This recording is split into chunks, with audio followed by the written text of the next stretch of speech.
Hello everyone, I hope कि आप सभी अच्छे होंगे। इस वीडियो लेक्चर के अंदर हम लोग साइंस विज्ञान के 80 वीवीआई ऑब्जेक्टिव क्वेश्चन करने वाले हैं। इसमें हम लोग फिजिक्स, केमिस्ट्री, बायोलॉजी तीनों ही सब्जेक्ट के क्वेश्चन देखेंगे, ठीक है। और जो मैं अभी आपको क्वेश्चन बताऊंगा, ये सारे क्वेश्चन आप यूं कह लो कि ये हाईलाइटेड क्वेश्चन है या रिपीटेड क्वेश्चन है जो आपके बोर्ड एग्जाम में बार बार पूछे जाते हैं। मेरा रिक्वेस्ट है आपसे कि आप इस वीडियो को पूरे ध्यान से शुरू से लेकर एंड तक देखना और इन सभी क्वेश्चनों को आप याद कर लीजिए, क्योंकि ये जो आपको 21 तारीख को एग्ज़ाम देने जाना है उसमें से ज़रूर इसमें से क्वेश्चन लड़ेगा, ये मेरा गारंटी है। प्लीज़ आप लोग इस वीडियो को पूरे ध्यान से देखिएगा। चलिए इस वीडियो को हम लोग शुरू करते हैं। और मैं ये जो क्वेश्चन बताऊंगा ये रिवीजन के पॉइंट ऑफ व्यू से बताऊंगा, ठीक है। फटाफट हम लोग सारे क्वेश्चन करते चलेंगे, ठीक है। आपका रिवीजन भी हो जाएगा और याद भी करते चलेंगे। और आपने इस वीडियो को लाइक नहीं किया है तो प्लीज़ इस वीडियो को लाइक कर दें, और चैनल को सब्सक्राइब नहीं किया तो सब्सक्राइब कर ले, क्योंकि मैं बाकी जब अपलोड करूँगा वीडियो, ठीक है, बाकी सब्जेक्टों का, तो आपको नोटिफिकेशन मिल जाएगा। देखिए पहला नंबर क्वेश्चन है, जैव आवर्धन प्रदर्शित करने वाला रसायन है। जैव आवर्धन प्रदर्शित करने वाला रसायन कौन सा है? डीडीटी, ठीक है। तो इसका आंसर आपको याद रखना है डीडीटी। 2 नंबर क्वेश्चन है, रंध्र का मुख्य कार्य क्या है? रंध्र पत्तियों में पाया जाता है, इसका मुख्य कार्य क्या है? गैसों का विनिमय और वाष्पोत्सर्जन, ठीक है। 3 नंबर क्वेश्चन देखिए, वायुमंडल में CO2 का प्रतिशत कितना है? तो इसका आंसर आपको याद रखना है 0.03%।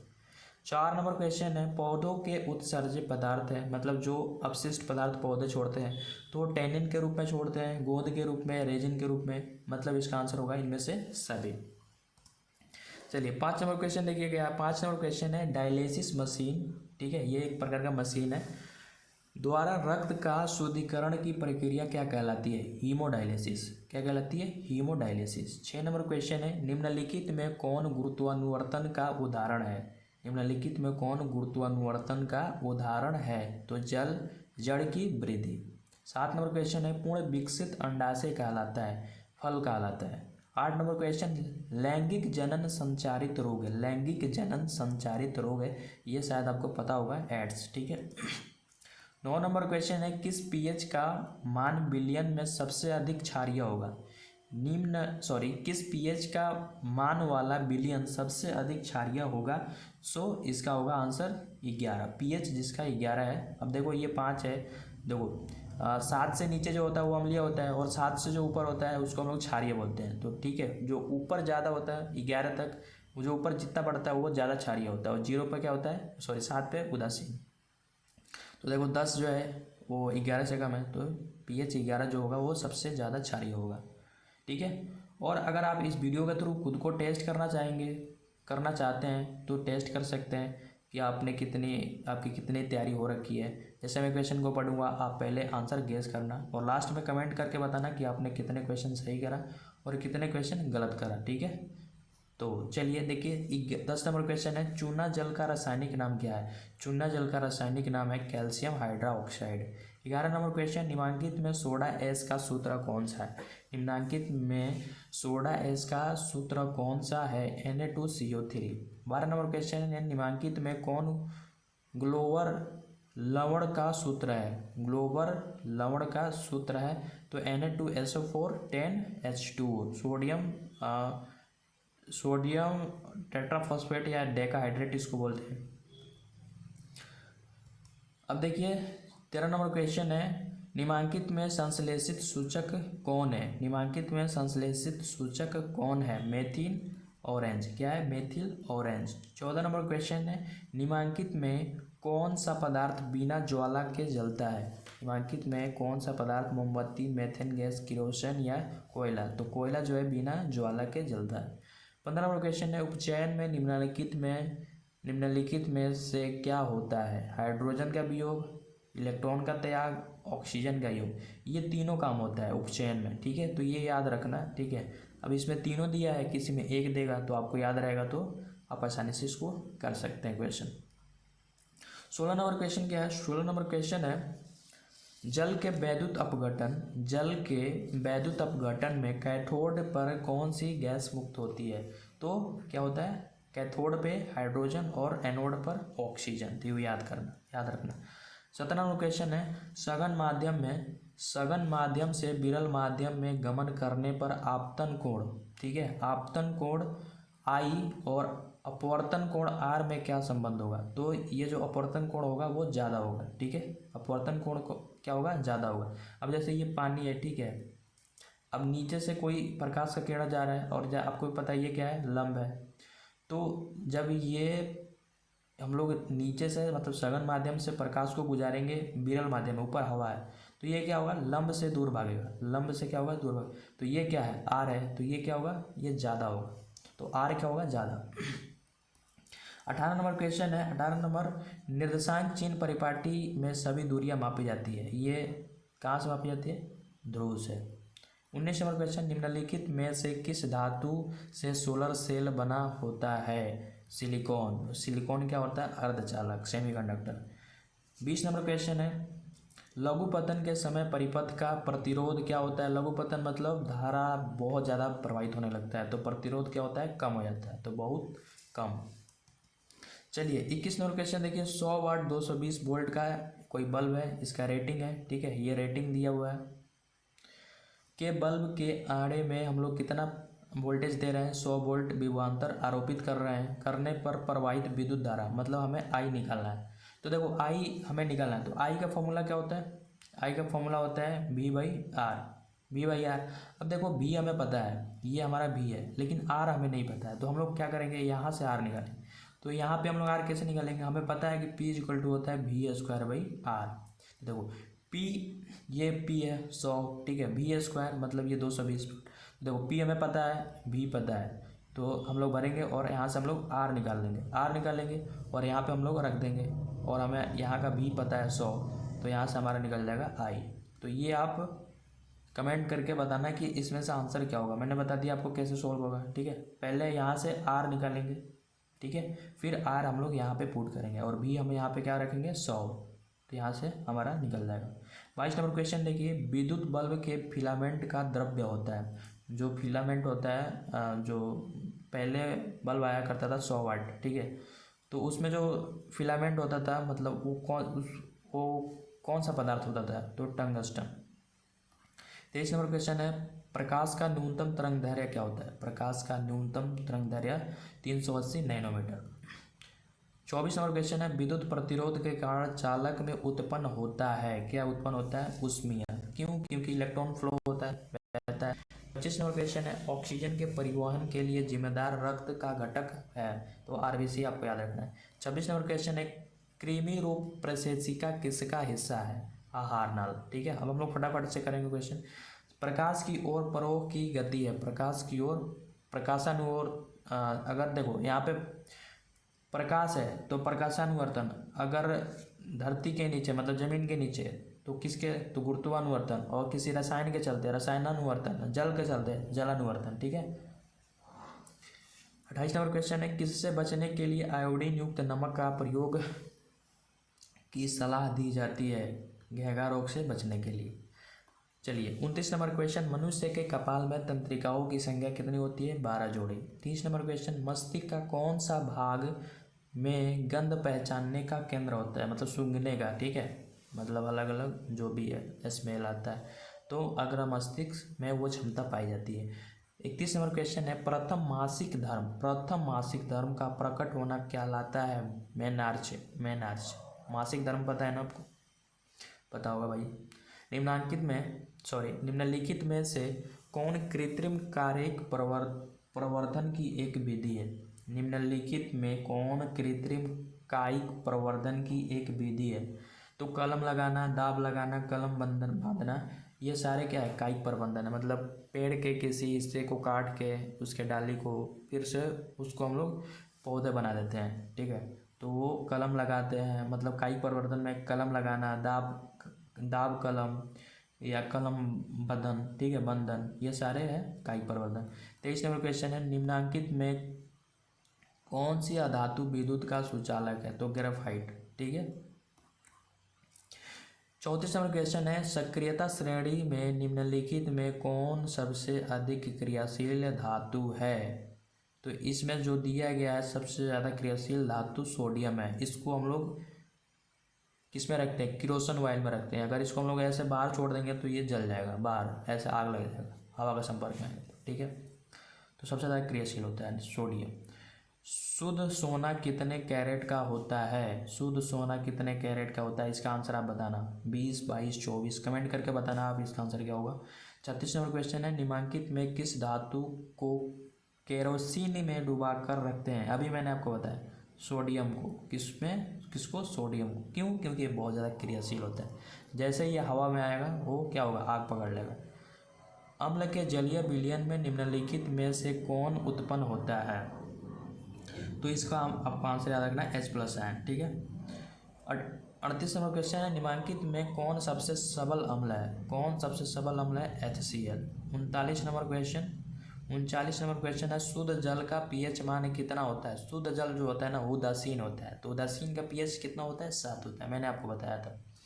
40 नंबर क्वेश्चन, निम्नलिखित में कौन सा पदार्थ जलीय विलयन नीले लिटमस पत्र को लाल कर देता है। नीला कौन सा विलयन नीले को क्या करता है, लाल करता है, अम्ल।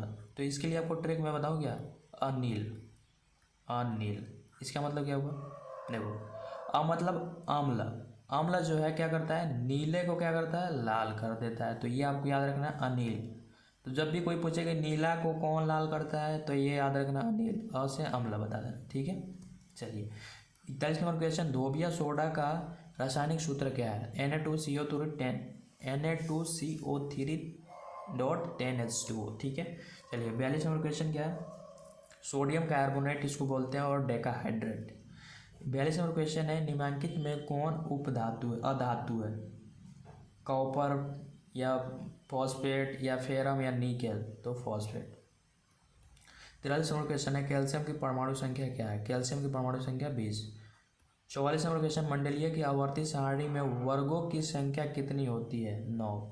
45 नंबर क्वेश्चन, जिप्सम का रासायनिक सूत्र है, जिप्सम का रासायनिक सूत्र क्या है, CaSO4 क्या है, CaSO4 2H2, ठीक है। चलिए 46 नंबर क्वेश्चन है, बोरोन का परमाणु भार क्या है, बोरोन का परमाणु भार क्या है, 11। 47 नंबर क्वेश्चन है, कैलेमाइन निम्नलिखित में से किस धातु का अयस्क है, कैलेमाइन जिंक का। 48 नंबर क्वेश्चन है, अमोनिया के एक अणु में नाइट्रोजन और हाइड्रोजन के परमाणुओं की अनुपात क्या होती है, 1:3, ठीक है। NH3 होता है क्या, अमोनिया, तो यही होता है। यहाँ पे N कितना है, 1 है, और H कितना है, 3 है। चलिए 49 नंबर क्वेश्चन है, निम्नलिखित में कौन पराग कोष में पाया जाता है, परागकण, पराग कोष में परागकण। 50 नंबर क्वेश्चन है, निम्नलिखित में कौन पादप हार्मोन नहीं है, तो ऑक्सीटोसिन, ऑक्सीटोसिन। अलैंगिक जनन की विधि है, अलैंगिक जनन की विधि किस में होती है, बीजाणु जनन में या मुकुलन में, विखंडन में, इनमें से सभी। तो इसमें सभी में क्या होता है, अलैंगिक विधन, अलैंगिक जनन होता है, बने बच्चे पैदा होते हैं अलैंगिक विधि से। मेंडल ने अपने प्रयोग के लिए किस पौधे का चयन किया था, मटर। 53 नंबर क्वेश्चन, निम्नलिखित में से किनको जीव विज्ञान का पिता कहा जाता है, तो ग्रेगर जॉन मेंडेले को। 54 नंबर क्वेश्चन, मानव युग्म में लिंग गुणसूत्र की संख्या कितनी होती है, तो 2। 55 नंबर क्वेश्चन, प्रकाश संश्लेषण की प्रकाश अभिक्रिया होती है क्लोरोप्लास्ट के स्ट्रोमा में। 56 नंबर क्वेश्चन, गुर्दे में उत्पादित मूत्र अस्थायी रूप से संग्रहित होता है मूत्राशय में, कहाँ होता है, संग्रहित मूत्राशय में। 57 नंबर क्वेश्चन, पेंटेन जिसका अणु सूत्र C5H12 है, ठीक है, पेंटेन में कितने संरचना समायोगी संभव है, तो पेंटेन इसमें हम लोग समायोगी संभावना 3 बना सकते हैं। और मैं फिर से कहना चाहूँगा कि आपने इस वीडियो को लाइक नहीं किया तो प्लीज़ लाइक कर दें, चैनल को सब्सक्राइब नहीं किया तो चैनल को भी सब्सक्राइब कर दें, ये काम कर लो भाई, अभी तक नहीं किया है तो आपने। 58 नंबर क्वेश्चन है, कार्बन आवर्त सारणी के किस वर्ग का सदस्य है, कार्बन किस आवर्त सारणी का कार्बन आवर्त सारणी के किस वर्ग का सदस्य है, तो 14। 59 नंबर क्वेश्चन, घेंघा रोग पनपता है, घेंघा रोग आयोडीन की कमी से पनपता है। 60 नंबर क्वेश्चन, रंध्र मुख्यतः पाए जाते हैं, तो ये आपको पता है, पत्तियों में। 61 नंबर क्वेश्चन, रक्तचाप मापने के उपकरण को क्या कहते हैं, सिस्मोमैनोमीटर। ठीक है। 62 नंबर क्वेश्चन है, पराग कोश में क्या पाए जाते हैं? पराग कोश में पराग कण पाए जाते हैं। ये 2 बार क्वेश्चन पूछ दिया क्या। 63 नंबर क्वेश्चन, लसिका का रंग होता है? लसिका का रंग हल्का पीला होता है। 64 नंबर क्वेश्चन, निम्नलिखित में कौन एक जैव अनवीकरणीय पदार्थ है? DDT। ठीक है, ये हमने स्टार्टिंग में क्वेश्चन देखा था। 65 नंबर क्वेश्चन, सेल का विद्युत वाहक बल है? सेल का विद्युत वाहक बल है सेल द्वारा इकाई आवेश पर किया गया कार्य।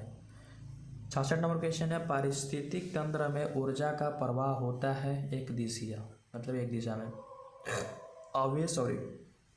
आवेश का SI मात्रक होता है, आवेश का SI मात्रक कूलाम्ब होता है। चलिए 68 नंबर क्वेश्चन देखिए, दूरदृष्टि दोष वाले नेत्र साफ साफ देख सकता है? दूर वस्तुओं को दूरदृष्टि, देखो नाम होता है दूरदृष्टि दोष, मतलब होना चाहिए कि दूर की वस्तुएं नहीं दिखती है, लेकिन दूर की वस्तुएं दिखाई देती है। और निकट दृष्टि दोष में क्या होता है? निकट की वस्तुएं दिखाई देती है और दूर की वस्तुएं नहीं दिखाई देती। तो थोड़ा सा ये नाम उल्टा होता है इनका। 69 नंबर क्वेश्चन है, निम्न में से कौन सा ऊर्जा स्रोत सौर ऊर्जा का व्युत्पन्न नहीं है? निम्न में से कौन सा ऊर्जा स्रोत सौर ऊर्जा का व्युत्पन्न नहीं है? नाभिकीय ऊर्जा। 70 नंबर क्वेश्चन, विद्युत धारा के चुंबकीय प्रभाव की खोज किसने किया था? ऑस्टेड। ठीक है। 71 नंबर क्वेश्चन, चीनों की निर्देशांक परिपाटी में धनात्मक फोकस दूरी होती है? क्या होती है? देखो उत्तल लेंस में भी होता है और अवतल दर्पण में क्या होता है? धनात्मक होता है। उत्तल लेंस कैसा होता है? ये उत्तल लेंस होता है और इसमें हम लोग इधर की फोकस को लेते हैं, कंसिडर करते हैं। और जो उत्तल दर्पण होता है ऐसे होता है, इसमें क्या होता है? ऐसे होता है ना, सॉरी ये मैंने गलत बना दिया। उत्तल दर्पण ये हो गया उत्तल दर्पण, अरे फिर से तो वही बना दिया मैंने। उत्तल दर्पण ऐसे होता है, ठीक है, ये उत्तल दर्पण होता है। और इधर हम लोग क्या करते हैं? इधर हम लोग फोकस को मानते हैं। और अवतल दर्पण ऐसा होता है और इधर ये बाहर से, इसमें हम लोग इधर का फोकस को मानते हैं। तो देखिए, तो इसका आंसर हो जाएगा A और B दोनों। 72 नंबर क्वेश्चन है, निम्नलिखित में किस कारण से सामान्य नमक का जलीय घोल विद्युत का सुचालक होता है? तो ये ऑप्शन बी, धनावेश एवं ऋणावेश दोनों की विपरीत दिशा में गतियों के कारण।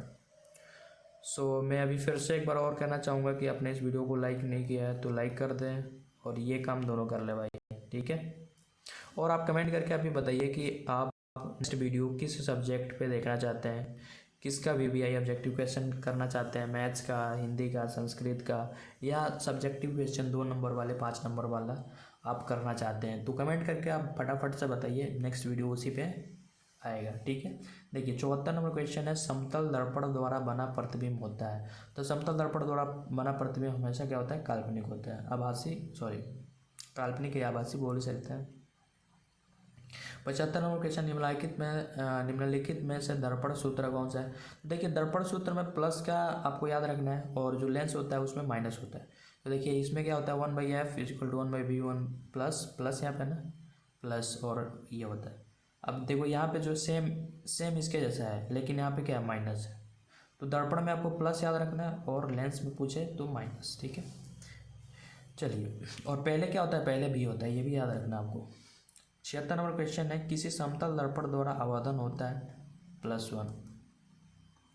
77 नंबर क्वेश्चन है, निम्नलिखित में से किस दर्पण द्वारा किसी वस्तु का आभासी प्रतिबिंब मिल सकता है? तो देखो, और समतल दर्पण में हमेशा क्या होता है? आभासी प्रतिबिंब, मतलब काल्पनिक प्रतिबिंब बनता है। समतल दर्पण, ये समतल दर्पण जिसपे हम लोग चेहरा देखते हैं। और उत्तल दर्पण में हमेशा क्या होता है? काल्पनिक ही बनता है, इधर पीछे की तरफ। और अवतल दर्पण, ये अपना अवतल दर्पण है, इसमें भी जब हम लोग फोकस और P के बीच में वस्तु को रखते हैं तो पीछे बनता है, दर्पण के पीछे। मतलब तीनों तरह के अवतल, समतल, उत्तल दर्पण में सभी में क्या बनता है? आभासी प्रतिबिंब बनता है। 78 नंबर क्वेश्चन, आकाश का नीला रंग होना किस परिघटना का परिणाम है? परिकिरण, क्या है? प्रकीर्णन। 79 नंबर क्वेश्चन है, विरल माध्यम से सघन माध्यम में जाती हुई किरण मुड़ जाती है? जब विरल से सघन में जाती है तो सघन की ओर क्या होती है? अभिलंब की ओर आती है, झुक जाती है। 80 नंबर क्वेश्चन, लास्ट क्वेश्चन, निम्नलिखित में से किस लेंस की फोकस दूरी धनात्मक होती है?